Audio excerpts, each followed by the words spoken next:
Human being need continuous consistent happiness. Speed reading చేస్తూ ఇప్పుడు కొత్తగా ఒక 3 months నుంచి గురించి అంటే నేను ఒక 3-4 పీజీ సైకాలజీ చేశాను సెషన్స్. ఇందులో ఎక్కువ మాకు హస్బెండ్ వైఫ్ రిలేషన్స్ మీద, పిల్లల మీద, ఎడిక్షన్స్ మీద, డ్రీమ్స్ మీద, ఈ అటాచ్మెంట్స్ మీదే ఎక్కువ వస్తున్నాయి అన్నమాట. అంతకంటే ఏముంది సార్, ఈ మనిషికి మనిషికి ఎవరితో ప్రాబ్లం ఉంది? మనిషితోనే ప్రాబ్లం ఉంది. ఏ మనిషితో ఉంది? ఇంటి మనిషితో. బొమ్మరిల్లి సినిమా అదే కదా, అంతే.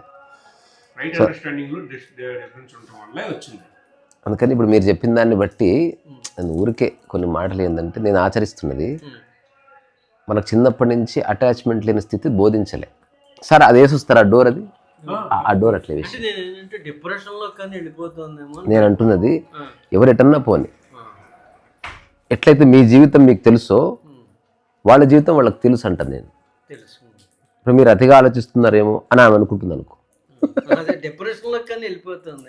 ఏమీ లేదు, ఎవరిష్టం వాళ్ళది. సో అందుకని నా అబ్జర్వేషన్ ఏమిటంటే, ఒక పర్టికులర్ టైం వచ్చిన మరుక్షణం పిల్లల్ని వదిలేయాలి మనం. పిల్లలని బాయ్ బాయ్ చెప్పేసేయాలి, అటాచ్మెంట్ తీసేసేయాలి. ఇప్పుడు ఉద్యోగంలోకి వెళ్ళి తీసేస్తారు కదా, 60 అట్లా ఒక ఏజ్ వచ్చిన తర్వాత పిల్లలతో సంబంధం ఉండకూడదు, లేదా పిల్లల మీద డిపెండ్ అవ్వకూడదు, లేదా పిల్లలతో అటాచ్మెంట్ ఉండకూడదు అన్న స్పృహ కూడా కలగాలి. ఈ పేరెంటింగ్లో ఉన్న అతిపెద్ద ప్రాబ్లం, చచ్చే వరకు పాపం పిల్లలను ఆలోచిస్తే ఆ పిల్లలేమో వాళ్ళకి వీళ్ళకు జనరేషన్ గ్యాప్ ఉంటుంది, వాళ్ళకి వీళ్ళకి మానసిక స్థితిలో తేడా ఉంటుంది. పిల్లలు ఇప్పుడు చూస్తున్న ప్రపంచం వేరు, వాళ్ళు పర్సీవ్ చేస్తున్న విషయాలు వేరు, వాళ్ళకున్న అలవాట్లు వేరు, వాళ్ళ భాష వేరు. సో ఒక చిన్న తేడా వచ్చేస్తుంది. సో అందుకని ఎప్పుడు కాన్ఫ్లిక్ట్ ఉంటుంది ఇంట్లో. తర్వాత ఈ పేరెంట్స్ కూడా ఏం చేస్తారు, ఇక ప్రాపంచిక విషయాల మీద ఏ అవగాహన లేని కారణంగా ఓవర్ ఫోకస్ చేస్తారు పిల్లల మీద. పిల్లలు అట్లా కూర్చుంటే వద్దంటారు, ఇట్లా కూర్చుంటే వద్దంటారు, బయటికి వెళ్తూ మాట చెప్తారు, లోపలికి వస్తూ మాట అంటారు, ఎక్కువసేపు స్నానం చేస్తూ ఒకలా అంటారు, తలుపులు వేసుకుని ఫోన్ మాట్లాడితే ఏం మాట్లాడుతున్నావు అంటారు, రాత్రిపూట మేలుకుంటే ఎందుకు మేలుకున్నావు పడుకో అంటారు, టీవీ పెద్దగా పెడితే సౌండ్ తక్కువ పెట్టారు, సావగొట్టి చెవులు మూస్తారు అసలు. దీంతో ఇంటర్మీడియట్ డిగ్రీ వచ్చేసరికి ఆ పిల్లలు నిర్ణయించుకున్నారు, ఏ రోజు నాకు డబ్బు వస్తుందో వీళ్ళని వదిలేయాలి బాబోయ్ అని ఒక నిర్ణయానికి వచ్చేస్తున్నారు వాళ్ళు. ఆ నిర్ణయం తీసుకున్నట్టు కూడా వాళ్ళకి తెలీదు, కానీ నిర్ణయం జరిగిపోయింది. బికాజ్ ఎవరికి ఇష్టం ఉండదు కంటిన్యూస్ నాన్ సెన్స్. వీళ్ళేమో ప్రేమ పేరుతో ఇదంతా చేస్తున్నారు. అది ప్రేమగానే కాదు. ప్రేమ అంటే అంగీకారం. మనం ఎక్కడ అంగీకరిస్తున్నాం? మనకు నచ్చినట్టు ఉంటే బాగున్నారని, మనకు నచ్చినట్టు లేకపోతే బాగాలేరని మనం సింపుల్గా ఒక స్టేట్మెంట్ ఇస్తున్నాం. అందుకని అటాచ్మెంట్ సరే లేని స్థితిలోనే మనం మానవ సంబంధాలు ఎస్టాబ్లిష్ చేసుకుంటే బాగుంటుంది అనేది ఒక అనుభవం. కానీ అంత ఆషమాషి కాదు అది. కానీ అట్లీస్ట్ మనం సాయంత్రం 6-7:30 అతను ఇంటికి వెళ్ళిపోవాలి ఆఫీస్ నుంచి అని ఒకటి ఫిక్స్ చేసుకున్నాం. బాత్రూమ్కి వెళ్ళగానే ఫ్లష్ చేయాలని ఫిక్స్ చేసుకున్నాం. నైట్ పడుకునే ముందు లైట్ బంద్ చేయాలని ఫిక్స్ చేసుకున్నాం. గ్యాస్ సిలిండర్ అయిపోకముందే ఒక 5 రోజుల ముందే బుక్ చేసుకోవాలని ఫిక్స్ చేసుకున్నాం. అట్లనే పిల్లల నుంచి కొద్ది రోజుల్లో, అంటే ఒక పిల్లలు పెరిగి వాళ్ళకు 18 ఏళ్ళు 20 ఏళ్ళు 25 ఏళ్ళు వచ్చిన తర్వాత ఇక మీకు మాకు ఇక మీదట సంబంధం ఉండదని డిక్లేర్ చేయడానికి కూడా ఫిక్స్ అయ్యి ఉండాలంటుంది నేను. ఎందుకంటే పేరెంట్స్కి కూడా ఒక లైఫ్ ఉంది. ఆటోమేటిక్గా వాళ్ళ మైండ్లో, సబ్ కాన్షియస్ మైండ్లో కొంచెం మీరు 4 రూపాయలు సంపాదించుకోగానే ఈ తలకాయ నిప్పి తల్లిదండ్రులు చదువుతాం, అది వాళ్ళు మనమే హెల్ప్ చేద్దాం. ఏంటి వీళ్ళు వద్దానికి అది మంచి ఇది మంచి, మాకు మంచిది మాకు తెలియదా? మంచి అనేది నీకు మంచి అనిపించింది మంచి అనే కాదు కదా. ఎవరు ఇంకొక విషయం ఏంటంటే సార్, అసలు పిల్లలు ఎలా పెంచాలో ఎవరికి తెలియదు. ఎందుకు తెలియదు అంటే హఠాత్తుగా పెళ్లి చేసుకుంటున్నారు, హఠాత్తుగా పిల్లల్ని అంటున్నారు కాబట్టి అది ఫస్ట్ హ్యాండ్ ఎక్స్పీరియన్స్. అందుకని వాళ్ళు ఏమేం చేయలేరు అవన్నీ పిల్లలతో చేయించాలని ఫస్ట్ టైప్ ట్రై చేస్తారు.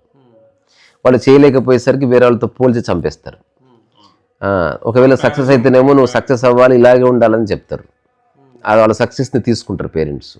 మా పెంపకం వల్లే ఇట్లా ఒకవేళ ఫెయిల్ అయ్యారనుకో అసలు నిన్ను నా కొడుకుని చెప్పుకోవాలంటే నాకు ఇబ్బంది అవుతుందని ఇన్సల్ట్ చేస్తారు. ఇవన్నీ తెలియకుండా చేస్తున్నారు. నిజం రియల్ పేరెంటింగ్ అంటే ఈ ప్రపంచంలో కాన్ఫ్లిక్ట్ లేకుండా జీవించగలిగి ఒక చిన్న అవేర్నెస్ ఇచ్చి, ఎప్పుడైతే అవేర్నెస్ వస్తుందో నవ్ యూ కెన్. ఇది ఎలాంటిదంటే మనం కొడుక్కి డ్రైవింగ్ నేర్పిస్తాం. కొడుక్కి డ్రైవింగ్ ఎప్పుడైతే వస్తుందని తెలిసిందో మనం వాడిని ఒంటరిగా పంపిస్తాం. ఎగ్జాక్ట్లీ లైఫ్లో కూడా అది చేయాలి. ఇప్పుడు ఈ 20 ఏళ్లలో నీకు అర్థమైందిరా ఎలా జీవించాలి, నాకు తెలిసి చెప్పాను, ఇక మీదట నీ లైఫ్ నీదే, మరి ఏదన్నా సమస్య వస్తే నాతో షేర్ చేసుకో, అదర్వైజ్ అప్పుడు వారానికి ఒకసారి చూసుకుందాం, నవ్వుకుందాం, భోజనం చేద్దాం. ఇక నేను నీకు ఇచ్చే సలహా అంటే ఏది లేదురా, నేను చెప్పాల్సిందో చెప్పేశాను బెట్ట, ఇక లైఫ్ అంతా ఫ్రెండ్స్ ఉండవలసిన సమయం వచ్చేసింది. నాకు కూడా ఏదైనా అవసరం అయితే నేను అడుగుతాను. అట్లా నీకు నిజంగా అడగాలనిపిస్తే అడుగు తప్ప, నీకు ఫ్రెండ్స్ ఉన్నారు, ఇంటర్నెట్ ఉంది, చాట్ జీపీటీ ఉంది, సైకాలజిస్టులు ఉన్నారు. సో అందరినీ కన్సల్ట్ చేసిన తర్వాత లాస్ట్ ఆప్షన్ నన్ను పెట్టుకోరా. తర్వాత ఇదొకటి, నీకు ఇష్టమైతే. రెండోది, డబ్బు అంటవా, నా దగ్గర ఉన్న దాంట్లో నీకు ఇవ్వాల్సింది ఇచ్చేస్తున్నాను. అయితే ఇప్పుడు నీకు ఇంకా అవగాహన లేదు కాబట్టి ప్రస్తుతం మనకి జాయింట్ అకౌంట్ లాగా పెడుతున్నాను. ఇంకొక 5 ఏళ్ళు అయితే ఈ అమౌంట్ మొత్తం నీకే వచ్చేస్తుంది, అందుకని ఇది సెక్యూర్. కానీ ఈ 5 ఏళ్ళ లోపు మాత్రం నువ్వు ఏదైనా ఖర్చు పెట్టాలంటే నా పర్మిషన్ తీసుకోవాలి, ఎందుకంటే డబ్బు అంత ఈజీగా రాదు, నేను చాలా కష్టపడితే వచ్చింది కాబట్టి. ఇదొకటి, ఆస్తి వ్యవహారాలు లేదు అంతే. తర్వాత మనం కలిసి ఉండకూడదు. ఒకవేళ కలిసి ఉన్నా కూడా వీలైతే లెటస్ ప్రిపేర్, మీ ఫుడ్ మీరే చేసుకోండి, మా ఫుడ్ మేమే చేసుకుంటాం. ఎందుకంటే పేరెంట్స్ అయినంత మాత్రం లైఫ్ అంతా మీతో ఉండలేం కదరా, మాకు పర్సనల్ లైఫ్ ఉంటుంది.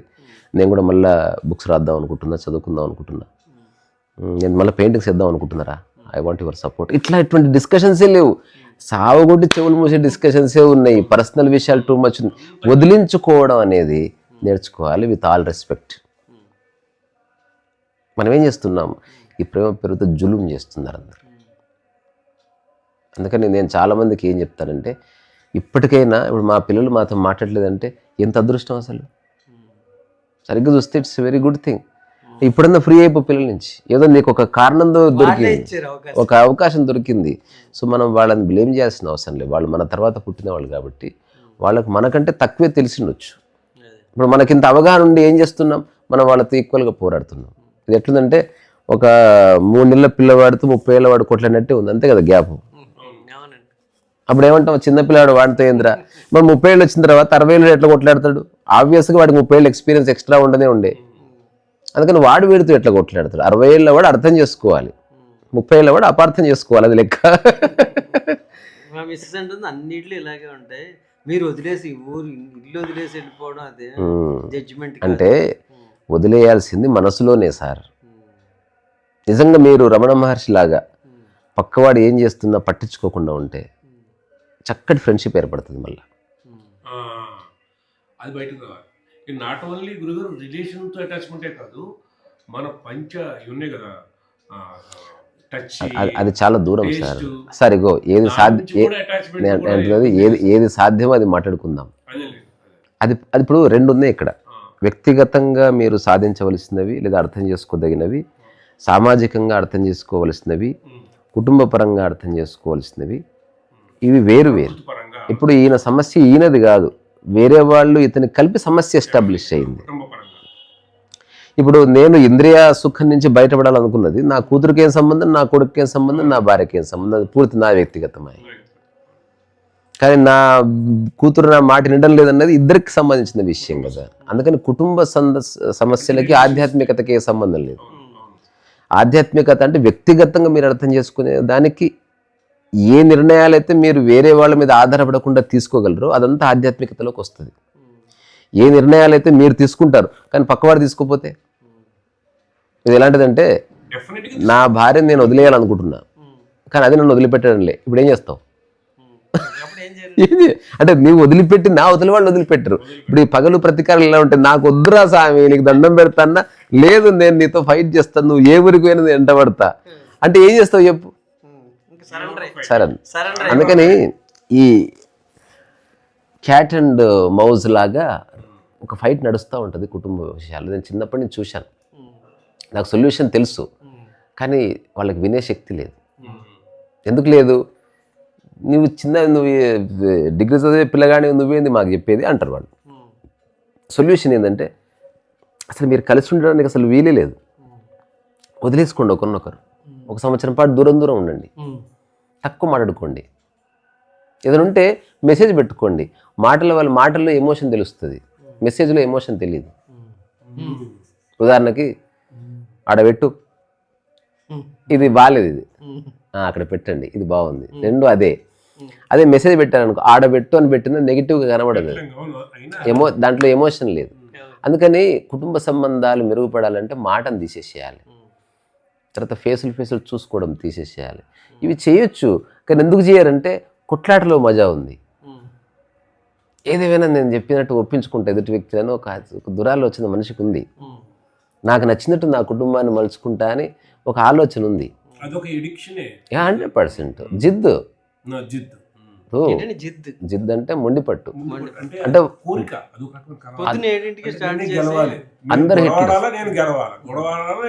అందరు హిట్లర్లే. హిట్లర్ ఏం చేశాడు అదే స్మాల్ స్కేల్ ఇంట్లో జరుగుతుంటది. ఇప్పుడు హిట్లర్ ఏం చేశాడు, తన ఆలోచనని ఒక సమాజం మీద రుద్దాడు. ఒక తండ్రి తన ఆలోచనని పిల్లల మీద రుద్దుతున్నాడు. There is no difference. కానీ ఒప్పుకోం మనం, అంటే నన్ను హిట్లర్ అంటారు గూట్లే అని తిడతారు, కానీ అదే సైకాలజీ. నేనంతా మీ మంచి కోసమే కదా, అట్లా నేను నీకు క్రమశిక్షణ గురించి చెప్తున్నా కదా. నాకు వద్దురా మాకు తెలిసి నీ క్రమశిక్షణ నువ్వు అనుకుంటుంది. సరే నేను 4 రూపాయలు సంపాదించినప్పుడు నీ క్రమశిక్షణ ఏంటో చూస్తా అనుకుంటుంది.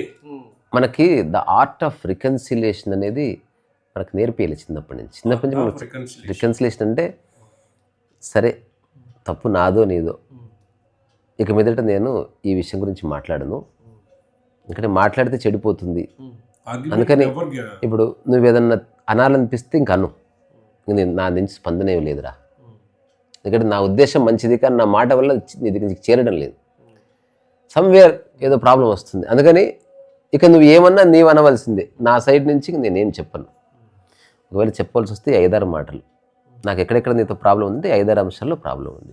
నువ్వు నాతో ఇంటికి రాగానే కొంచెం చిరునవ్వుతో కనబడకపోతే కొంచెం చివుకుమంటుంది, సరే నేనే మొహం పక్కకు తిప్పుకుంటాలే. రెండవది, నువ్వు ఎప్పుడన్నా తలుపు దబీవులు నేస్తే నాకు కొంచెం ఇబ్బంది అనిపిస్తుంది, అంటే నా మీద కోపంతో వేసావేమో అని నాకు అనిపిస్తుంది. నీకు దబీవులు వేయడం ఇష్టమని చెప్పామనుకో, నేను దాన్ని అంగీకరిస్తాను. ఒకవేళ ఇవన్నీ నీకు చేయడం నా గురించి చేస్తున్నావు అనుకో, నన్ను బాధ పెట్టడానికి, సో అందుకని నేను ఒకవేళ నన్ను బాధ పెట్టడమే నీ ఉద్దేశం అయితే ఇంకా నేను నీతో ఉండను. ఏదో ఒకటి 5 వాక్యాలకి చిన్న నాకైనా చెప్పు, ఎవరైనా పెద్దవాళ్ళకి పిలిచైనా చెప్పు, నేను ఈ 5-6 సంవత్సరాల్లో తెలుసుకోవాలని ట్రై చేసిన విషయాలు ఇవే. వీటికి ఆన్సర్స్ కోసమే నేను రకరకాలుగా తిట్టాను, ప్రవర్తించాను, ఎక్కడో కుదరలేదు. సో నా సంతానాన్ని నీ మీద నేను ఎందుకు కక్ష కడతాను చెప్పు, అంతకుమించి ఏమీ లేదు అని ఆ ఉడంబడికలోకి వెళ్ళాలి. అంటే గొడవని సద్దుమణిగించే విధంగా మాటను ఉపయోగించే ఆట మర్చిపోయి, మంచిగా ఉన్నదాన్ని మళ్ళీ ఒక చెడు మాట వేస్తున్నాడు, మంచిగా ఉన్నదాంట్లో ఒక విసురు మాట, మంచిగా ఉండగా ఒక తిట్టు, మంచిగా ఉండగా బర్న లేచి వెళ్ళిపోతారు, దీంతో చెడిపోతా ఉంది. అట్లా దూరం జరుగుదాం అనుకుంటా. అదే ఒక కంపౌండరు ఒక పేషెంట్కి సర్జరీ చేద్దామని అనుకుంటే ఎంత చేస్తాను చెడిపోతుంది, ఎందుకంటే వాడికి రాదుగా. ఇప్పుడు అందరి పరిస్థితి. ఇప్పుడు చాలా పెద్ద పెద్ద కంపెనీల సీఈఓలకు కూడా కమ్యూనికేషన్ స్కిల్స్ నేర్పిస్తారు, వాళ్ళకి వచ్చు కదా. మనకి ఒక యుద్ధం ఆపాలంటే ప్రైమ్ మినిస్టర్ మాట్లాడే, ఒక దౌత్యవేత్త మాట్లాడతాడు, లేదా ఏదైనా హైజాక్ జరిగింది, ఇంగ్లీష్ వచ్చిన వాళ్ళందరితో మాట్లాడించారు. ఇంగ్లీష్ వచ్చి కూడా అసలు కమ్యూనికేషన్ స్కిల్ అంటే ఏంటి, ఒక ఉగ్రవాది యొక్క మానసిక స్థితి ఎలా ఉంటుంది, దాన్ని ఎట్లా లొంగ తీసుకోవచ్చు, వాడిని ఎట్లా మాటల్లో పెట్టచ్చు, అట్లా తెలిసిన వాడిని తీసుకొస్తారు. నెగోషియేటర్. We are not negotiators. మన దగ్గరున్న సమస్యలు చాలా స్వల్పము, కానీ మనకి డీల్ చేయడానికి రాక చెడగొడుతున్నాం. బేసికల్గా చిటికల్లో పోయేదాన్ని మనం చాలా పెద్ద సమస్యగా మార్చేసి చేసుకుంటున్నాం.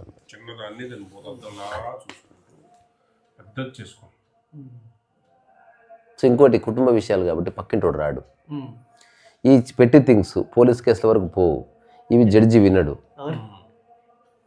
ఇవి ఏమి చేయనికి రావేది. అట్లా మొటిమే అన్నట్టు, అట్లా పీకితే రాదు, అట్లా సర్జరీ చేయనికి రాదు. అంటే చిన్న సమస్యనే కానీ అది అడ్డం ఉంది, క్రానిక్ అయిపోయింది, టాక్సిక్ అయిపోయింది అనమాట. ఇప్పుడు దీని అన్నిటికీ నేను నా సొల్యూషన్ చెప్పనా, జస్ట్ మీ మెమరీ పోతే అయిపోతుంది. నీకేం గుర్తులేదు, ఇప్పుడు మీకు కానీ మీ అమ్మాయికి కానీ మెమరీ పోయిందనుకో, అయిపోయా, like small babies. Small baby ఇప్పుడు చూసిన మళ్ళీ అవుతాడు, ఇదంతా అప్పుడు ఏడుస్తాడు, అప్పటికప్పుడు నవ్వుతాడు. ఇదంతా మెమరీ వల్లనే కాన్ఫ్లిక్ట్ ఉంటుంది. మెమరీ లేకుండా ఉండడం కుదరదు. కాబట్టి నన్ను అన్నావు మెమరీని ఇగ్నోర్ చేయడం అనేది కూడా ఒక ప్రక్రియ ఉంది. అంటే మన గతంలో ఏమేం జరిగాయో ఇక దాన్ని ఎప్పుడు చర్చించకూడదు, దాన్ని ఎప్పుడు మాటల్లో పెట్టకూడదు. వర్తమాన విషయంగా మాట్లాడి 2 నిమిషాల్లో ముగించాలి. ఇంకో చిన్న టెక్నిక్ ఏంది, ఏ ఆర్గ్యుమెంట్ అయినా 3 నిమిషాల్లో ముగించాలి. ఒకవేళ ఎక్కువసేపు ఆర్గ్యూ చేసుకుని టైమర్ పెట్టుకొని నువ్వు 1 నిమిషం చెప్పు, నేను 1 నిమిషం చెప్తా, అట్లా 5 సార్లు చెప్పుకొని ఆపేద్దామా? ఎదుటి వ్యక్తి ఒప్పుకుంటేనే మాట్లాడాలి. ముందే ఇప్పుడు మాట్లాడతా, సీరియస్గా మాట్లాడతా, కానీ టైమర్ పెట్టుకుందాం. ఓన్లీ 3 సార్లే. నేను చెప్తా నిమిషం, నువ్వు చెప్పు నిమిషం, నేను చెప్తా నిమిషం, అట్లా నేను 3 సార్లు, నువ్వు 3 సార్లు. ఆ తర్వాత కంక్లూజన్ రాకపోని ఈరోజు కాన్వర్జేషన్ ఎండ్. ఎందుకంటే మన జీవిత సంబంధాలు జీవితకాలం ఉండేవి, ఇప్పటికిప్పుడు అన్నీ తేలాలనే ఉంది అది. సో ఏదో విధంగా మనకి ఇంటెలిజెన్స్ ఉంటే మార్గం ఉంది, కానీ మనిషికి ఇంటెలిజెన్స్ లేదు, మనిషికి బుద్ధి లేదు. అక్కడక్కడే కొడుతులో పడ్డ ఎలకలా కొట్టుకుంటా ఉంటాడు అన్నమాట. గురూజీ, గీత మీద మీ అభిప్రాయం? నేను భగవద్గీత గీత పరివార శ్లోకాలతో నేను నేర్చుకున్నాను. లెవెల్ 1 అయిపోయి లెవెల్ 2కి వెళ్తాను. అంటే దాని యొక్క అర్థం ఎట్టించి వచ్చినా మనం చెప్పుకునే వాటిలోనే అంతరార్థం ఉంది. అంటే ఇప్పుడు అయితే సాధన చేయలేకపోతున్నాను. సాధన ఏమీ లేదు అందులో. అంటే బై హార్ట్ బై హార్ట్ సంబంధం. బై హార్ట్ అంటే నాలెడ్జ్, అంటే ఆ ఇన్ఫర్మేషన్. దానికి బై హార్ట్ ఎందుకు? అదే లేదు. ఇప్పుడు ఐప్యాడ్లో భగవద్గీత అంటే ఒక అలవోకగా ఆ సందర్భంగా ఒక గీత పద్యం వేసుకుని నేను అంటున్నది, ఈ భూమి మీద మీరు ఒక్కరే ఉన్నారనుకోండి, అప్పుడు బై హార్ట్ చేయరు మీరు. మళ్ళీ మీరు భగవద్గీత సారానికి అగైనెస్ట్ మీరు చెప్తున్నది. అంటే నేను ఒకరి ముందు దీన్ని ప్రదర్శించాలన్న థాట్ ఇట్ ఇస్ అగైనెస్ట్ గీత. అసలు ఐడెంటిటీ లేని స్థితిలో ఉండాలంటే అసలు మీరు బై హార్ట్ చేయాల్సిన అవసరమే లేదు. విషయం అది కాదు, దాని ఎసెన్స్ జీవించాలి మనం తప్ప. మనం ఏంటంటే అందులో ఉన్నదాన్ని ఎగ్జామ్ పెడతాడని నేను అందులో అంటే మళ్ళా అంటే దాన్నే ఆలంబనగా చేసుకుని దానికి అగైనెస్ట్ గా వెళుతున్నాం అన్నమాట. అదే ఆలంబన చేసుకుని దానికి అగైనెస్ట్ వెళ్తాం, తెలియకుండా వెళ్ళిపోతుంది. వాళ్ళ గీత పరివారంలో L2 జిజ్ఞాస్ సర్టిఫికేట్ ఇస్తారు. ఇవ్వాలంటే నువ్వు చూడకుండా కంటూ పాఠంగా చెప్పాలి, అంటే మళ్ళీ దాన్ని ప్రాక్టీస్ చేయాలి. అదంతా అగైనెస్ట్ గీత సార్. అర్థం చదవాలి. అంటే ఇప్పుడు మనకి సమాచారం ఉంది, పాండిత్యం ఉంది, తర్వాత ప్రజ్ఞ ఉంది. సమాచారం, పాండిత్యం, ప్రజ్ఞ. ఇప్పుడు మీరు చెప్పేది పాండిత్యం కిందకి వస్తుంది. పాండిత్యం అంటే మీరు మెమరీని ఉద్దీపన చేస్తున్నారు. ఆ మెమరీ అనే దానికి ఆధారం ఏంటో తెలుసా? ఒక్కటే, 1 word, రిపిటేషన్. అంతే. If there is no repetition there can not be memory. ఆ శ్లోకాన్ని నేను చెప్పగలిగితే నేను చాలా ఇదేని వాడినేమో అని అనుకుంటున్నాను. అంత గుర్తింపు కోసమే. అసలు గుర్తింపు లేకుండా పోవాలరా బాబు అని చెప్తుంటే, మళ్ళీ గుర్తింపులో వచ్చి అసలు పోలిక లేకుండా ఉండాలరా అని చెప్తుంటే పోలిక వచ్చేసింది. నేను ఫస్ట్ వచ్చాను కాంపిటీషన్లో, నేను భగవద్గీతని ఇన్సల్ట్ చేయడం అది. సో ఇప్పుడు భగవద్గీత సారాన్ని రీసెంట్గా చర్చ వచ్చింది. ఒక పెద్ద ఆవిడ వచ్చింది, మీరు భగవద్గీత మీకు ఎన్ని శ్లోకాలు బై హార్ట్ వచ్చు అంటే, లేవు నాకు ఐప్యాడ్లో ఉందిగా అన్నాను. అదేంటి మీకు రాదంటే, నేను నేర్చుకుని కూడా, అది కూడా నా బ్రెయినే, that is my external brain. ఇక్కడ పెట్టుకునే బదులు అక్కడ పెట్టుకున్నాను. ఇక్కడ కళ్ళు మూసుకొని చూస్తూ నేను ఇక్కడ ఉన్నది మెమరీ అయింది అడిగితే మెమరీలో ఉన్నదే చెప్తున్నాను కదా, అది ఐప్యాడ్లో ఉన్నది చెప్తున్నాను. ఒకప్పుడు ఎక్స్టర్నల్ మెమరీ లేదు కనుక బై హార్ట్ చేయవలసి వచ్చింది, to hand over to the next generations. ఇప్పుడు ఎందుకు? ఇప్పుడు ఏది అవసరం లేదు, మీరు ఖాళీగా ఉండాలి. ఇప్పుడు చక్కగా ఎంటీ మైండ్. ఎంత లోడ్ తగ్గించుకుంటే అంత బెటర్. ఇంకోటి, కొన్ని గుర్తుండిపోతాయి మీ ప్రమేయం లేకుండా, అది మంచిది. అంటే మీరు ఎప్పుడైతే ఒక ఇంటిగ్రేటెడ్గా ఉంటారో అది గుర్తుండిపోతుంది. సో ఇప్పుడు ఏకసంతాగ్రహిత్యం అన్నది ఏదైతే ఉందో అది ప్రయత్నం వల్ల రాదు. అంటే మీ యొక్క ఇంటిగ్రిటీ, అంటే your whole being when listens తీసుకుంటుంది, అది పూర్తి సమగ్రంగా అబ్సార్బ్ చేస్తుంది అనమాట. అదొక ఒక రసవాదం, ఆల్కిమేది, అందరికి చిక్కదు అది.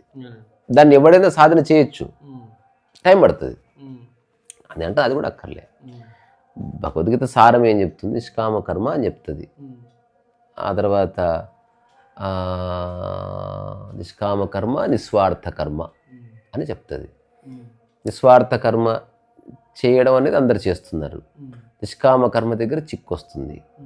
ఎందుకు? ఇది చాలా సూక్ష్మమైన విషయం. నిస్వార్థ కర్మ ఏమీ ఆశించకుండా చెయ్యి. కృష్ణ పరమాత్మ చెప్పాడు.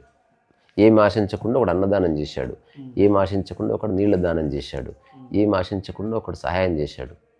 ఇప్పుడు నిస్వార్థం వచ్చింది అంటే నేనేం ఆశించలేదు, కానీ అటుపక్క వ్యక్తి నాకు ఒక అవార్డు ఇచ్చాడు. ఇప్పుడు అవార్డు నచ్చింది నాకు. ఆ నెక్స్ట్ ఈ నచ్చింది నేను నచ్చింది కాబట్టి నేను మళ్ళీ చేస్తున్నా, మళ్ళీ కామం స్టార్ట్ అయింది. ఇది వెరీ సటల్. సో నిష్కామ కర్మ చేయొచ్చు, నిస్వార్థ కర్మ చేయొచ్చు. నిష్కామ కర్మ చాలా కష్టం. నిష్కామం అంటే ఈవెన్ ఒక వ్యక్తి అభినందించినా కూడా నువ్వు దానికి స్పందన లేకుండా ఉన్న స్థితి. అంత ఆషమాషి కాదు అది. అంటే పూర్తి ఎరుక ఉంటే తప్ప జరగదు. సో భగవద్గీత అన్నది ఒక సరళ జీవన విధానం ప్రతిపాదిస్తుంది. సరళ జీవన విధానాన్ని ప్రతిపాదిస్తుంది. అది ఏ హ్యూమన్ బీయింగ్. ఇంకోటి అన్ని జీవన విధానాలు హ్యూమన్ బీయింగ్ కి, జంతువులకు జీవన విధానాలు ఎందుకు? ఎందుకంటే గీత రిలీజియన్ సంబంధం లేదు. అలాగా సార్. ఇప్పుడు క్యారెట్కి ఆరోగ్యంతో సంబంధం లేదు, కానీ క్యారెట్ తింటే ఆరోగ్యం వస్తే కూడా కరెక్టే కదా. అందుకని లింక్ చేస్తే చేసుకొని, లింక్ అయినవి లింక్ కానీ తప్పేం లేదు. ఇది even a Muslim can read, a Christian can read. కానీ అసలు హిందూ ముస్లిం అన్న భావనలో చదవాల్సిన అవసరం కూడా లేదు. దానికి బియాండ్గా ఉంది అది. ఇప్పుడు నిష్కామ కర్మ అన్నది, ఇప్పుడు మతం అన్నది ఏదైతే ఉందో అది నమ్మకానికి సంబంధించింది. భగవద్గీత అన్నది కర్మకు సంబంధించింది కదా, విశ్వాసం కానే కాదు. అసలు నమ్మకానికి స్కోప్ లేదు అందులో. మన భారతీయ ఆధ్యాత్మిక తత్వదృష్టి నమ్మకాన్ని ప్రతిపాదించదు, ధర్మాన్ని ప్రతిపాదిస్తుంది. ఇప్పుడు అన్కండిషనల్ లవ్ ఆర్ అన్కండిషనల్ సేవ అంటే నిష్కామ కర్మ కిందకు వస్తుందా, నిస్వార్థ కర్మ కింద వస్తుందా? రెండింటి కిందకి వస్తుంది. అన్కండిషనల్ అనేది రెండిట్లోనే ఉంటుంది. ఇప్పుడు నిస్వార్థ కర్మ చేసేవాడు నిష్కామ కర్మ కూడా చేయొచ్చు, కానీ కొన్నిసార్లు నిష్కామ కర్మ జరగకపోవచ్చు, బట్ అట్లీస్ట్ నిస్వార్థంగా జరుగుతుంటుంది. ఇప్పుడు నిస్వార్థంగా నేను 1000 మందికి హార్ట్ ఆపరేషన్ చేయించాను, కానీ అలా చేయించడం వల్ల వచ్చే ఆనందం ఉంది చూడు, అది నాకు నచ్చింది. అందుకని ఆ ఆనందం కోసం మాటికి చేస్తున్నా.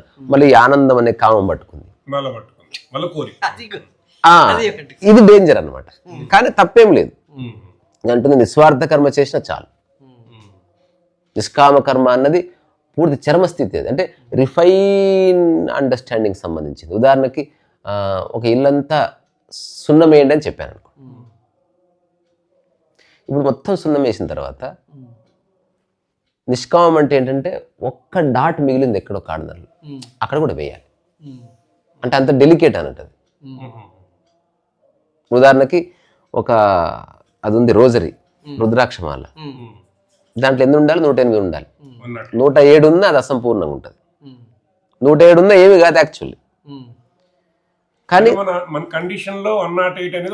అట్లా నిష్కామం అన్నది అది ప్యూర్ పర్ఫెక్షన్ స్టేట్. అది అందరికీ సాధ్యం కాకపోవచ్చు. ఇంకోటి, ఇది వేరే వాడికి తెలియదు. నిస్వార్థ కర్మ వేరే వాడికి తెలుస్తుంది, నిష్కామ కర్మ నీకు తెలుస్తుంది. యూ కెనాట్ ఎక్స్ప్రెస్ నిష్కామ కర్మ, నువ్వు అది జీవించవచ్చు. నిస్వార్థ కర్మ నీకు బహిర్గతం కనిపిస్తుంది. నేను అన్నదానం చేస్తున్నాను, నిస్వార్థము చేష్ట, నిష్కామము స్థితి. అన్కండిషనల్ అనేది అసలు ఈ ఫ్యామిలీ రిలేషన్స్ లో ఉంటుందా? ఉండదు. తల్లి దగ్గర తల్లికి ఒక్కటే అన్కండిషన్ లవ్, మిగతాది ఎవరిది అన్కండిషన్ అట్లా అనడానికి లేదు. ఇప్పుడు మనకి అంటే 3 పదాలు ఉన్నాయి: అమ్మ, తల్లి, మాతృమూర్తి. మనం వాడుతున్నాం కదా సరదాగా. అమ్మ అంటే జనరల్గా అమ్మ నా కొడుకు పాస్ అయితే చాలు, మీ పక్కోడు ఏమైతే నాకేమనేది అమ్మ. ఇక్కడ కండిషనాలిటీ ఉంది. తల్లి అంటే ఎవడు ఆకలితోనో పెడతా, బట్ మా వాడికి ఫస్ట్ పెడతా అని. మాతృమూర్తి అంటే మా వాళ్ళు లేదు వాళ్ళు లేదు, అందరికి పెట్టండి. సో అది ఎవరికైనా ఆకలి ఉన్నోడు పెడతాడు. అట్లా మాతృత్వం అంటే తాను కన్న ఈ వ్యక్తినే తన వ్యక్తి అనుకోకుండా అందరి మాతృత్వపు లేదా ప్రసవ వేదనని తాను గమనించింది.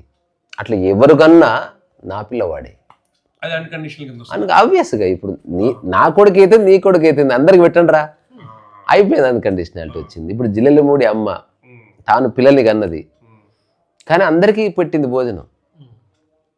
నేను శరీరంతో ఇద్దరిని కన్నాను, కానీ నేను అందరినీ కన్నానని చెప్పుకున్నది ఆమె. ఇప్పుడు నా ఇద్దరు పిల్లలు ఆనందంగా ఉంటే నేను ఆనందంగా ఉంటాను కాదు, ఏ పిల్లవాడు ఆనందంగా ఉంది ఆనందంగా ఉంటాను. ఇప్పుడు నేను కూడా అట్లా ఎంజాయ్ చేస్తాను. ఇప్పుడు ఎవ్వరు ఫస్ట్ వచ్చినా నేను సెలబ్రేట్ చేసుకుంటా. నా కొడుకే ఫస్ట్ రావాలని అనుకుంటే వాడు రాకపోతే నేను సస్తి. ఇప్పుడు కండిషనాలిటీ అంటే వీడు బాగుంటేనే నేను బాగుంటాను, అన్కండిషనల్ అంటే ఎవ్వరు బాగున్నా బాగాలేకపోయినా నేను బాగుంటాను. అన్కండిషనల్ స్నేహం అంటే ఎలా ఉంటుంది మరి? స్నేహమే ఉండదు, అసలు స్నేహమే లేదు కదా. ఇప్పుడు నేను చిన్న ఒక క్వశ్చన్ అడిగితే మీరు ఆన్సర్ ఇవ్వండి, స్పాంటేనియస్గా చెప్పాలి. స్నేహానికి స్నేహితుడికి ఏమైనా తేడా ఉందా? ఒక పర్సన్తో స్నేహం చేయటాన్ని స్నేహం అంటాం. ఇప్పుడు ఏ పర్సన్ లేదనుకో స్నేహం ఉండదా? ఎందుకుండదు? మరి అదేమిటి? దాన్ని నిర్వచించండి చూద్దాం. ఒకసారి చెప్పండి గురుగారు. ఇప్పుడు స్నేహం, స్నేహితుడు. స్నేహితుడు అనగానే స్నేహము ఒక వ్యక్తితో అనొచ్చు.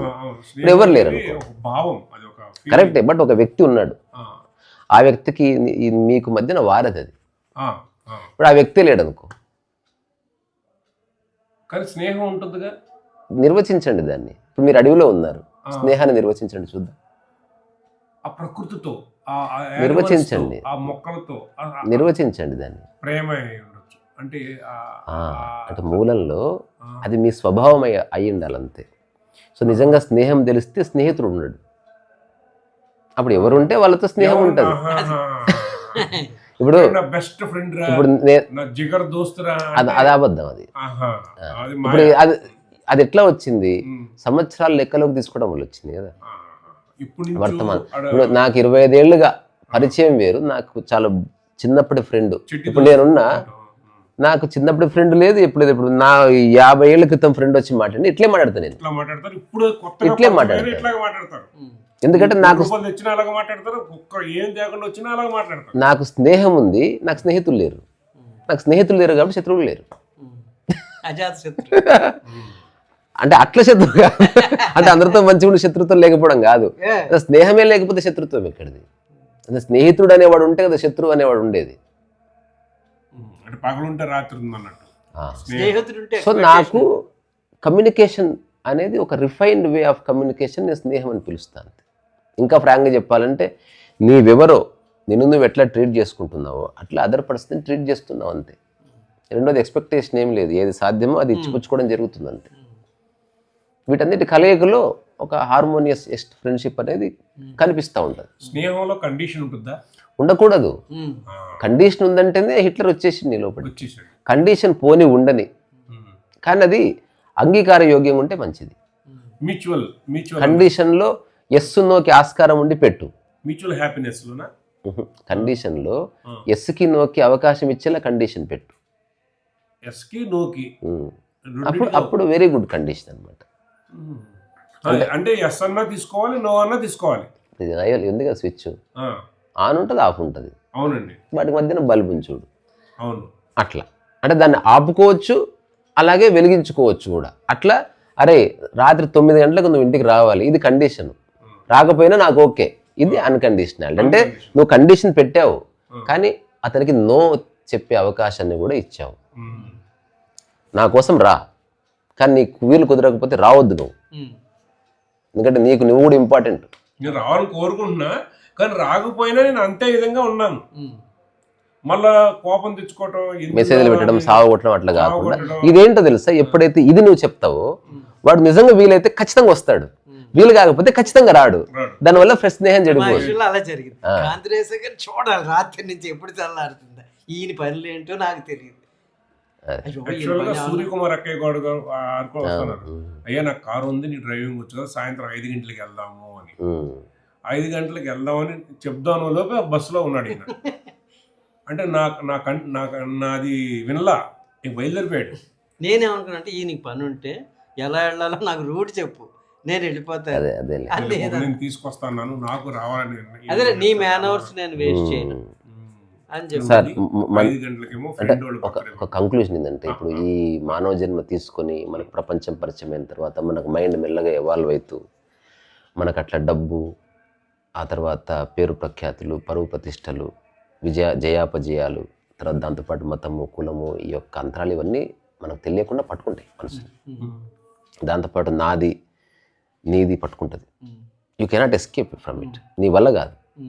నీకు ఏమాత్రం అవగాహన లేనప్పుడే నీకు నాది అన్నది పట్టుకుంది.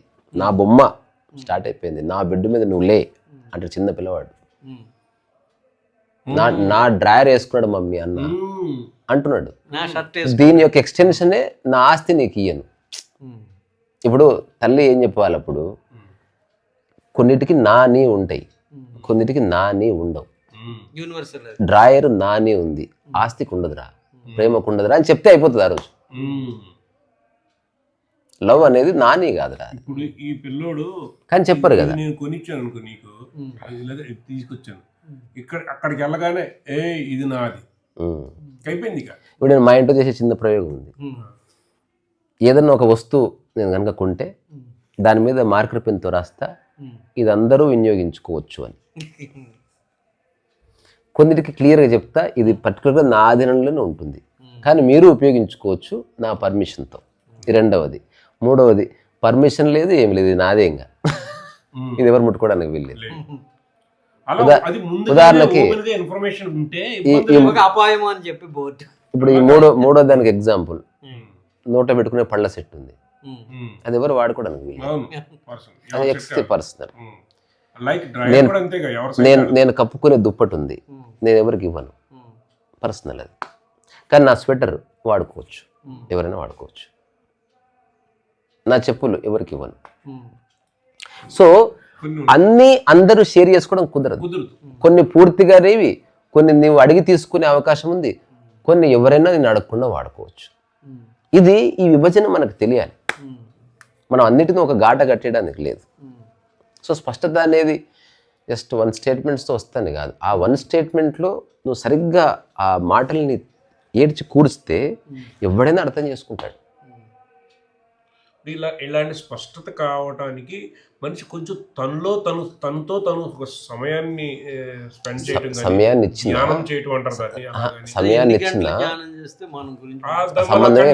అక్కడ అలానే లేదు. అలా కాదండి, ఇది కూడా మనకు చెప్పిన అబద్ధాల్లో ఇది ఒక అందమైన అబద్ధం. మెడిటేషన్ అబద్ధం అనను, కానీ ఆ మెడిటేషన్ గురించి ఇచ్చిన డెఫినేషన్లో చాలా అబద్ధాలు ఉన్నాయి. తర్వాత వ్యక్తుల ఎజెండాలు ఉన్నాయి, వాళ్ళ సొంత ఉద్దేశాలు మన మీద రుద్దడానికి దాన్ని ఒక వేదికగా వాడుకుంటున్నారు. మెడిటేషన్ అంటే you are trying to know your mind అంతవరకు. ఉదాహరణకి మీ అరచేయిని మీరు ఎప్పుడైనా చూసుకున్నారా? ఎప్పుడు చూసుకోమనం, మొట్టమొదటిసారి చూస్తున్నారు దాన్ని. అంటే తప్పులు ఎంచకుండా చూడటం, దానికి ధ్యానం అని పేరు. ఇప్పుడు నెక్స్ట్ ఒక 10 days చూసిన తర్వాత నేను చిన్న బుక్ రాశాను. 5 వేళ్ళు ఉన్నాయి, అందులో మధ్య వేలు కాస్త పొడుగ్గా ఉంది, కానీ అన్ని వేళ్ళు 3 భాగాలుగా కనిపిస్తుంది. నేను తప్పులు ఎంచట్లే. మెడిటేషన్ రాంగ్గా చేయడం తెలుసా? ఈ చిన్న వేలు, ఈ చిటికిన వేలు ఎందుకు చిన్నగా ఉందని బాధపడ్డాం, దీన్ని పొడుగు చేయాలని ట్రై చేయటం. పొడుగు చేయాలని ట్రై చేయడం అనేది ఎంత అంటే ఇప్పుడు నాలో ఉన్న ఆలోచనలు మార్చుకోవాలని ట్రై చేస్తున్నా. అసలు నీ వల్ల కాదు. నువ్వు ఆలోచనని మార్చడం అంటూ ఏమీ లేదు. ఆ ఆలోచన తీసేసి కొత్త ఆలోచన పెట్టడం ఉంది. లేదు, అంతే అంతే అంతే. ఇప్పుడు చెడు తీయాలని కోరికే వద్దు అసలు. అసలు ఇప్పుడు మన ఆధ్యాత్మికత, కృష్ణమూర్తిని ఎవరు అడిగారు స్టేజ్ మీద, ఓహాయిలో, సార్ హూ ఆర్ యూ అని అడిగాడు. ఓ లెటర్ రాసి పంపించాడు. He asked the question who are you. Krishnamurti చదివి ఆ పేపర్ ఇట్లా మడత పెట్టి చేతులు ఇట్లా పెట్టుకొని చిన్న గ్యాప్ తీసుకొని అడిగాడు, నువ్వు క్వశ్చన్ తప్పడిగేవేమో. నువ్వు అడగవలసింది హుయామై, నీవెవరని అడుగుతున్నావు కదా. అసలు అడిగే నీవెవరు ఫస్ట్, నువ్వెవడు ఫస్ట్ నన్ను అడగడానికి.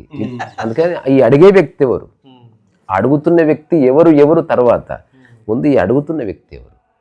సరే అది నువ్వు అడుక్కో, బట్ నువ్వు అడిగావు కాబట్టి చెప్పే ధర్మం నాకుంది. ఐఎమ్ నోబడి అని చెప్పాడు. ఆధ్యాత్మికత యొక్క చరమస్థితిని అనుభవించిన వాళ్ళందరూ తెలుసుకున్నది ఏంది, అందరూ అనామకులే. మన బ్రహ్మసూత్రాల్లో కూడా స్పష్టంగా పూర్వీకులు చెప్పారు, వాళ్ళు స్పష్టంగా చెప్పారు, నామరూపాలకు అతీతం.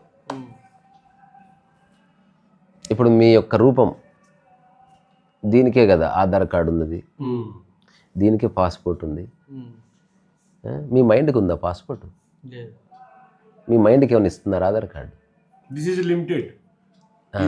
మీరు అందంగా ఉన్నారని చెప్పేది దేన్ని? మరి మీరెవరు? అంటే ఇప్పుడు కదా, అంటే సమాజంలో కొన్ని దీని శరీరానికి ఇస్తున్నారు, కొన్ని మనసుకి ఇస్తున్నారు. సో నామం అన్నది మీ మనసులో అనుకుంటున్నారు మీ పేరు ఇదని, దీనికి పేరు లేదు. ఆ పేరుని దీనికి అంటగడుతున్నారు మీరు నిరంతరం. నేను అని చూపిస్తూ ఇది కాదు లోపట ఉన్నది నేను అని చెప్తున్నారు. ఎందుకంటే ఈ వేరు లోపల దూరదుగా. ఇప్పుడు నామము మనసులో ఉంది, రూపము శరీరానికి ఉంది. ఈ మనసులో ఉన్నదంతా అబద్ధము, ఈ కనిపించేదంతా అబద్ధం అని డిక్లేర్ చేసేసారు. అప్పుడు మీరెవరు? నోబడీనే. సో సంబడి అంటే స్ట్రగుల్, మిజరీ. నోబడి అంటే బ్లిస్ అండ్ పీస్ అనమాట. అలాగని నేను నోబడి అనుకున్నంత మాత్రం అయిపోరు. దాని మూలంలో విచారణ ద్వారా తెలిసినప్పుడే అది నిజంగా చిక్కుతుంది. ఊరికి అనుకున్నంత మాత్రం అయిపోరు. మళ్ళా ఇప్పుడు నేను నోబడి నోబడి అనుకుంటే ఊరికి అనుకుంటావు.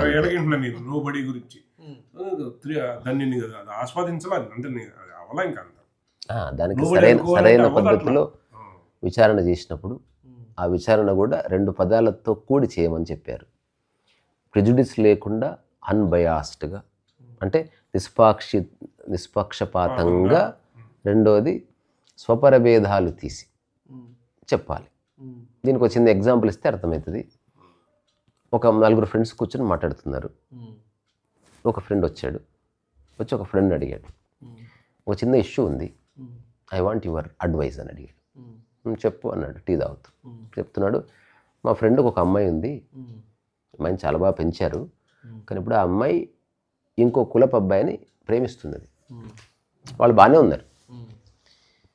ఒక తండ్రిగా అతను ఏం చేస్తే బాగుంటుంది? నీ సలహా కావాలి. అంటే ఒకవేళ వాళ్ళిద్దరికి అంగీకారం అయితే పెళ్లి చేసుకోమని చెప్పాడు. ఇప్పుడు అతను చెప్పాడు, యాక్చువల్ ఆ అమ్మాయి మీ అమ్మాయి. ఇలా చెప్పిన తర్వాత 2 ఆన్సర్స్ వస్తాయి. మా అమ్మాయి అనగానే వాడు చెప్పిన దాన్ని వాడే ఆచరించట్లే, ఇది బయాస్డ్ డిసిషన్. అంటే నిష్పక్షపాతం కాదు, పక్షపాతంతో చెప్పావు. ఒకవేళ జ్ఞాని అనుకోవాడు, అవును మా అమ్మాయి అయినా అదే చేయవలసింది, అందుకని నిజంగా మా అమ్మాయి అయినా మా అమ్మాయి. సరే ఇంటికి వెళ్తే ఒకవేళ తెలుసుకుని అదే చెప్దాం పదండి, లేదా ఇప్పుడు నా మాటగా చెప్పిరాపోయి ఇంకెవడు చెప్పి. ఇది పూర్తి నిష్పాక్షిక దృష్టి అనమాట. అంటే సలహా వేరే వాడికి ఇచ్చినా అదే, నీకు నువ్వు ఇచ్చుకున్నది. విచారణ చేయడానికి రమణ మహర్షి నీవెవరో విచారణ చేయన్నావు కదా, స్వపర భేదాలకు అతీతంగా విచారణ చేయడం అనమాట. అంటే నా మనసు అనుకుని విచారణ చేసి సత్యం ఎప్పుడు బోధపడదు. మనసుని మనసుగా చూడు, నా దేశేసి చూడు. అంటే స్వాపర 2 పోతేనే విచారణ రియల్గా ఉంటుంది. ఇప్పుడు సర్జరీ చేసేవాడు మావాడు పరాయవాడు అని ఏముండదు, సర్జరీకి చేయబడుతుంది. అందుకే చట్టం ముందు అందరు సమానం. జడ్జి గారు ఇచ్చినప్పుడు మా కులపోవడం ఏమి ఇవ్వడు, తప్పు చేసి తప్పును తప్పుగా చూసి ఇస్తాడు. అలా జరగకపోవచ్చు కొన్నిసార్లు, బట్ అట్లీస్ట్ మనకు నమ్మకం ఉంది జ్యుడిషియరీ మీద. ఎండ మా వాడి మీద ఒకలాగా పరాయి ఒక పడదు, సత్యం అట్లా ఉంటుంది. నీళ్ళు మనవాడిని ఒకలాగా పరాయవాడిని ఒకలాగా వాన తడుపదు, అందరిని ఒకలా తడుపుతుంది. అట్లాంటి ఒక మానసిక స్థితిలో నువ్వు ఉండడమే సత్యాన్ని దర్శించడం. అక్కడనే ఆ స్థితిలో ఉండడానికే దమాక్ ఖరాబ్ అయి వస్తున్నారు. ఇప్పుడు ఎవరెవరైతే ఎంక్వైరీ చేస్తున్నారో వాళ్ళు ఎంక్వైరీ వాళ్ళకి నచ్చినట్టు చేసుకొని వాళ్ళకి నచ్చిన ఆన్సర్లు పొంది వాళ్ళు హాయిగా బతికేస్తున్నారు. వాళ్ళని ఇప్పుడు కొంచెం కదిలిస్తే ఏడ్చేస్తారు అన్నమాట. కొంచెం అందుకే ఒక కుక్కుని ఏర్పాటు చేసుకుంటాడు మనిషి, ఒక కోటరు ఏర్పాటు చేసుకుంటాడు, వాడి చుట్టూ ఒక 5-6 మంది భజన పరులు వాడు చెప్పిందని అంగీకరించే ఒక గ్యాంగ్ని ఏర్పాటు చేసుకుంటాడు. వేరే వాళ్ళని రానివాడు, ఆ సిద్ధాంతం మాది కాదు అంతే. అట్లా కాకుండా ఇప్పుడు విచారణ ద్వారా ఎవరైతే సత్యాన్ని అర్థం చేసుకున్నారో వాడు ఆకాశం కింద భూమి మీద వాడు ఒంటరిగా ఉన్నా, వాడు ఎట్లాంటి సిద్ధాంతం వాళ్ళు వచ్చినా వాడికి ఏం ఫరక్ పడదు. ఎందుకంటే he's free from everything, he's unconditional. అంటే ఒక బేషరతు స్థితిని వాడు అనుభవిస్తున్నాడు అనమాట. ఇది మనం మాటల్లో వ్యక్తపరచలేం, అంటే అది అనుభవంగా నేను చెప్తున్నాను. ఇప్పుడు నేను ఇక్కడే ఉంటున్నా కానీ స్వాల్ లేదు పరా లేదు అన్నది నేను ఎట్లా ప్రూవ్ చేస్తాను మీకు? కానీ నాతో మీరు ఒక 1 month ఉంటే తెలిసిపోతుంది స్వా లేదు పరా లేదు. నాతో ఉన్న వాళ్ళందరికీ తెలుస్తుంది. అంటే చెప్తున్నా, ఎగ్జాంపుల్గా చెప్తున్నా. అంటే స్వాపర లేనప్పుడు మీరు ఎట్లా ప్రవర్తిస్తారంటే ప్రకృతిలా ప్రవర్తిస్తారనమాట. అంటే ప్యూర్ అంటే అంతే కదా, పవిత్రమైందంటే స్వాపరాలు అంటుకోనిదని. అట్లా ఇప్పుడు దైవము అంటే స్వాపరాలు అంటుకోనిదని కదా. 2 పాయింట్లు సార్. మాకు మా నేటివ్ ప్లేస్లో 50 lakhs ప్రాపర్టీ ఉంది. 25 ఏళ్ళ బట్టి ఇల్లు అది పడగొట్టేసాం. తమ్ముడేమో ఢిల్లీలో ఎస్పీ క్యాడర్లో ఉన్నాడు. ఆ స్థలం అందరూ ఆక్రమించుకుంటున్నారు. పోనీ ఖాళీగా ఉన్నాను కదా నేను చేస్తాను అంటే మా మిస్ అంటారే పొద్దు పోనండి వాళ్ళు ఎవరికి. ఉద్దీపన అన్నది లేకపోతే మనసు మర్చిపోతుంది. మనం ఏదన్నా గుర్తుంటుందంటే ఉద్దీపనే కారణం. ఇప్పుడు ఎవరెవరైతే ఈ మెమరీతో రకరకాల ఫీట్స్ చేస్తున్నారో దాని అన్నిటికీ ఏకైక కారణం సాధన, నిరంతరము ఉద్దీపన చేయడమే. ఆ మైండ్లో ఆ పర్టికులర్ ఆస్పెక్ట్ని నిరంతరం టచ్ చేస్తూ ఉండే ఒక ఫ్లో వస్తుంది. అది వాళ్ళ అట్లా. రెండోది, ప్రపంచంలో అసలు పేరు ప్రఖ్యాతులు గుర్తింపు లేదంటే ఎవడు మెమరీ పెట్టుకోడు. ఇప్పుడు నీకు ఆస్తే లేదనుకో మెమరీ ఎందుకు? తర్వాత నీకు ఇప్పుడు మనుషులు పరిచయమే లేదనుకో, ఫోన్లే లేవనుకో, అసలు ఫోన్ నెంబర్ ఎక్కడిది, మెమరీ ఎక్కడిది? అందుకని ఒకవేళ గుర్తుండి పెట్టుకోవాల్సిన కొన్ని విషయాలు అత్యంత అమూల్య పాస్వర్డ్ లేకపోతే ఇట్లాంటివి ఒక చిన్న బుక్ పెట్టుకొని ఆ బుక్ని ఇంట్లో వాళ్ళందరికీ పరిచయం చేసి ఇది ఇట్లా ఉంటుంది, ఒకవేళ నేను పీకినా కూడా ఇది ఉపయోగించుకోండి, మిగతాదంతా ఇర్రిలెవెంట్ అని చెప్తే అయిపోతుంది. సింప్లిఫై చేయాలి సార్. ఏ నిమిషాలైనా మనం పీకేయచ్చు, అది అలర్ట్గా ఉండి